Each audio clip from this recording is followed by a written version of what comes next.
Hello, good morning students. My name is Rupesh Sharma.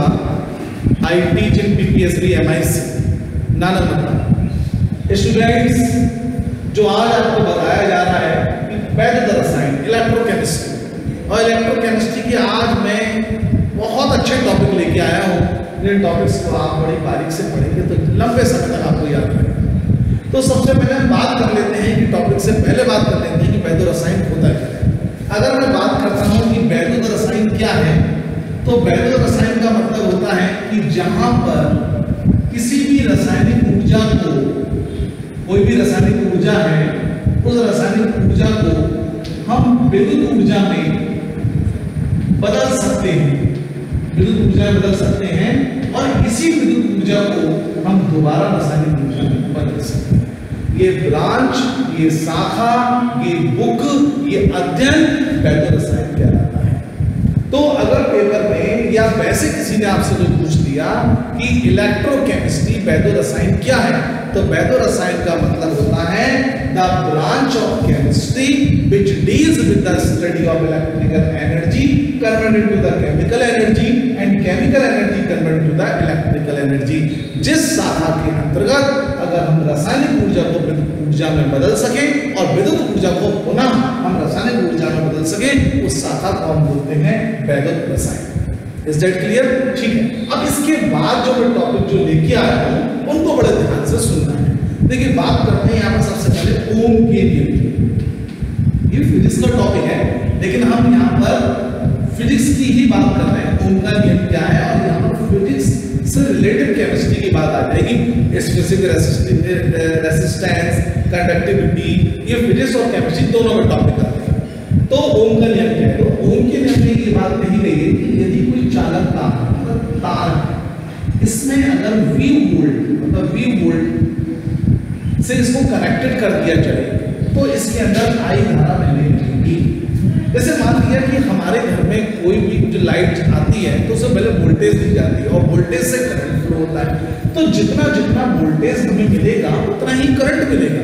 तो हम कह सकते हैं कि जो V होता है वो V is directly proportional of I के प्रोपोर्शनल होता है। मतलब जैसे जैसे वोल्टेज बढ़ेगा वैसे वैसे धारा बढ़ेगी और जैसे जैसे वोल्टेज कम होगा तो धारा कम हो जाएगी। तो घरों में देखा होगा जब कभी वोल्टेज बढ़ जाती है तो फ्लक्चुएट हो जाता है, फ्लक्चुएशन हो जाता है, और जब कभी वोल्टेज कम हो जाती है तो बहुत सारे घरों के बल्ब या कहीं पर पंखे पर डिम होने लगते हैं। तो वो भी इसी कारण है कि वोल्टेज पर डिपेंड करती है।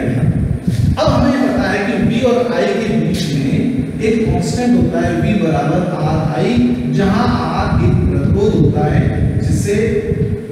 जिसकी इकाई ओम होती है, या हम इसको बोल सकते हैं वोल्ट प्रति एम्पियर, वोल्ट प्रति एम्पियर।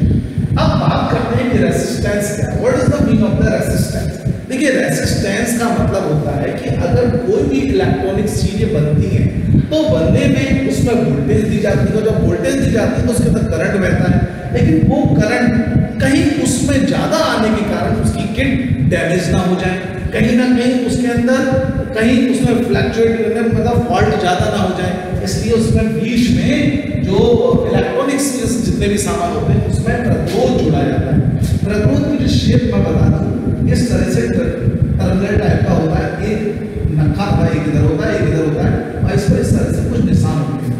ये इंडिकेट करते हैं कि ये प्रतिरोध है कितने ओम का है। तो जब कभी भी हम किसी किट में अगर रेजिस्टेंस लगाते हैं तो वहां पर धारा को कंट्रोल किया जा सकता है। अगर नहीं लगाएंगे तो वहां पर प्रॉब्लम क्या होगी कि अगर वोल्टेज बढ़ी और तो वहां पर क्या होगा, पूरे सर्किट में आग लगने के चांसेस ज्यादा बढ़ेंगे। तो इसीलिए आप कह सकते हैं V प्रोपोर्शनल I, V बराबर RI, R बराबर V अपॉन I। तो V बराबर वोल्ट, I बनेगा वोल्ट प्रति एम्पियर, और R का जो इकाई होती है, R की इकाई, उसको हम कहते हैं ओम। ठीक है स्टूडेंट्स, अगर ओम के नियम के ही बारे में बात करूं, इसी से रिलेटेड एक बात और है कि जो प्रतिरोध होता है वो हमेशा चालक की लंबाई के समानुपाती होता है, और यही प्रतिरोध चालक के क्षेत्रफल के व्युत्क्रमानुपाती होता है।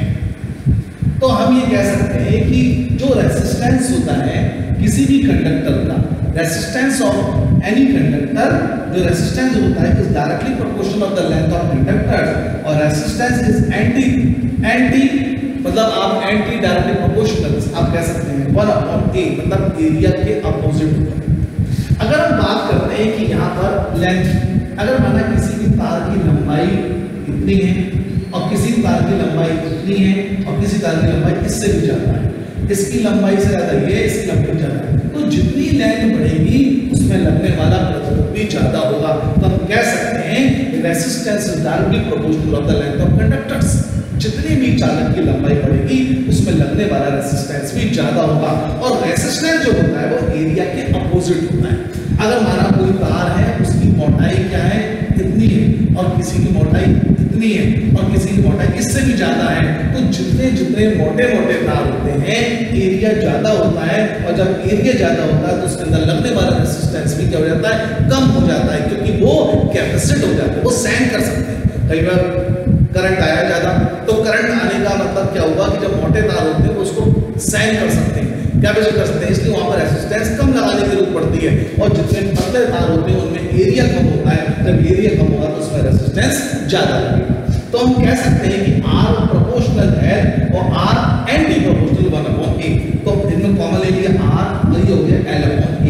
अगर मैंने ये इसको ओपन किया, मतलब इसको हटाया, तो R बराबर रो L/a, जहां रो एक नेतांक है जिसको आनुपातिक स्थिरांक बोलते हैं, जिसको विशिष्ट प्रतिरोध कहते हैं, और रो बराबर हमें निकालना हो तो फार्मूला का रो बराबर यहाँ पर R × A/n, ये रो का फार्मूला हो गया, जहां पर रो को हम बोलते हैं विशिष्ट प्रतिरोध या प्रतिरोधकता बोलते हैं।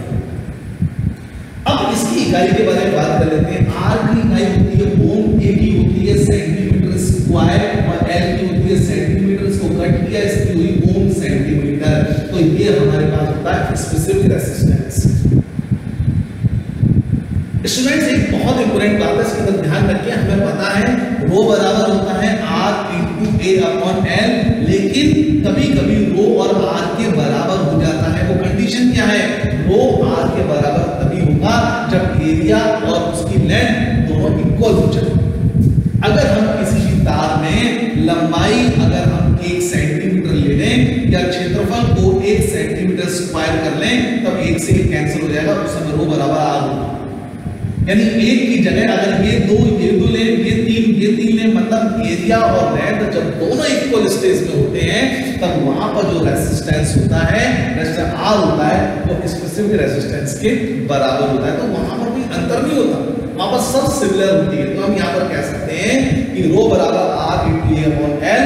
एक कंडीशन ऐसी भी आती है जहां पर विशिष्ट प्रतिरोध के समान होता है। वो कंडीशन क्या होती है कि जहां पर चालक की लंबाई और क्षेत्रफल दोनों ही समान हो जाए। ठीक है, इसके बाद स्टूडेंट्स आपको ये समझ में आ चुका होगा। इसके बाद मैं यहाँ पर एक आगे और बात करता हूँ, जिसकी बात करता हूँ कंडक्टिविटी। कंडक्टिविटी होती क्या है? कंडक्टिविटी को हम बोलते हैं चालकता। अगर हम चालकता के बारे में बात करते हैं, इसको C बोलते हैं। Conductivity is the reciprocal of R। अब जो R होता है उसकी विद्युत क्रमानुपाती होती है। अब जो से मान लिया कि यहाँ पर 5 ओम दिया है और उसकी कंडक्टिविटी निकालें, तो जब C बराबर 0.02, और इसकी इकाई होती है ओम इनवर्स, सीमेंस या मिहो होती है, मिहो। तो हम इसको तीनों में कर सकते हैं। सबसे बड़ी बात, अच्छी बात रहती है कि अगर हम कोई नीट का एग्जाम दे रहे हैं और उसमें ओम इनवर्स आकर के मिहो पूछा, तो उसमें हम बता सकते हैं कि ये विशिष्ट प्रतिरोध की इकाई है। इसके बाद होता है स्पेसिफिक कंडक्टिविटी, यानी इसको हम बोलते हैं विशिष्ट चालकता।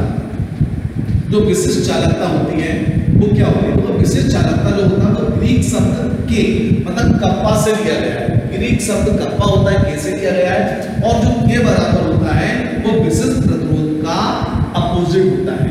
और विशिष्ट प्रतिरोध को हम जानते हैं क्या होता है, R × A/L। तो ये हो जाएगा R नीचे हो गया, A नीचे हो गया, L ऊपर हो गया, 1/R × L/A।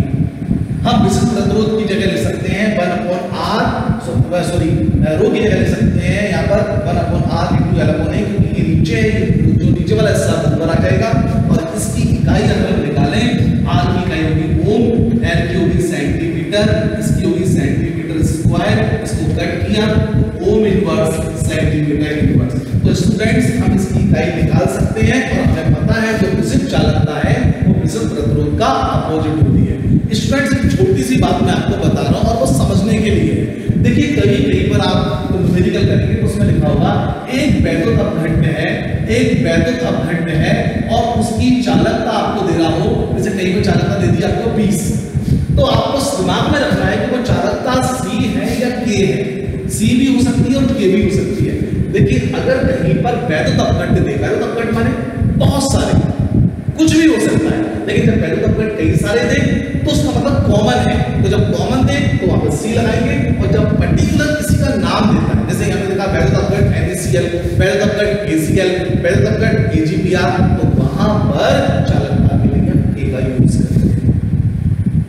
इस तरह से आप ये सारी चीजें करें और करने के बाद आप नोट्स बनाएं, उनको अच्छी तरह से पढ़ें, तो आई होप, मुझे लगता है कि आप और अच्छे करेंगे और आपको याद रहेगा। Thank you, that's all.